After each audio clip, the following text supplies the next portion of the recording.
انا فرحت قوي، فرحت وقلبي فرح. وبعدين دخلت القلاع، صلينا التسبحه، كنا بنصلي التسبحه عشان احنا اتنين والجو برد، كنا بنصليها صلي التسبحه الساعه 8.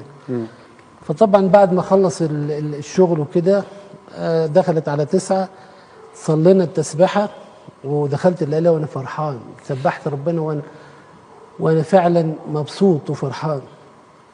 دخلت القلاع نمت وانا في عمق النوم. الساعة 1 بعد نص الليل. الساعة 1 بعد نص الليل؟ بعد نص الواحدة بالظبط. لقيت واحد بيخبط على القلاية بتاعتي. معنى ايه ان حد يخبط على القلاية في الوقت ده ومفيش حد غيرك في الدير غير انت وابونا بس؟ يعني ممكن يكون حرامي. ممكن حرامي. بس انا طبعا عندي سلام وفرح، نايم وعندي سلام وفرح. فاقول له لا، وسمعت الخبط بقول له بليز كم ان، اتفضل تعالى. وبعدين ببص كده فوجئت ان مين اللي واقف قدامي؟ المسيح رب المجد بيقول لي I am Jesus Christ I came to help you. وراني، انا شفت اثار المسامير في دي، اثار المسامير في دي. قال لي I am Jesus Christ I came to help you. قال لي المسيح انا جيت اساعدك.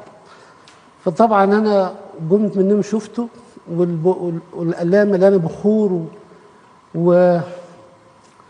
وطبعا دموعي نازله من فرح ان انا كيف يعني الواحد يشوف رب المجد. قال لي ام جيزك كريست اي كيم تو هيلب يو. وفعلا الفرحه دخلت في قلبي، وطول اليوم قعدت طول اليوم دموعي مش قادره من الفرح، مش قادره ابطل، بس فرحان جدا. عشان كده فعلا من ساعتها والمسيح ما سابناش خالص.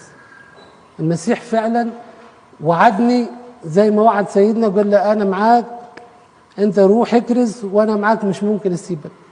قالها لي برضه في دير مرمرقص بجنوب افريقيا ولمبا صميل، قال لي ايام جيزا كرايست اي كيم تو هيلب يو، وعمل لي كده. بس حاجه يعني ابونا دي مش اخر قصه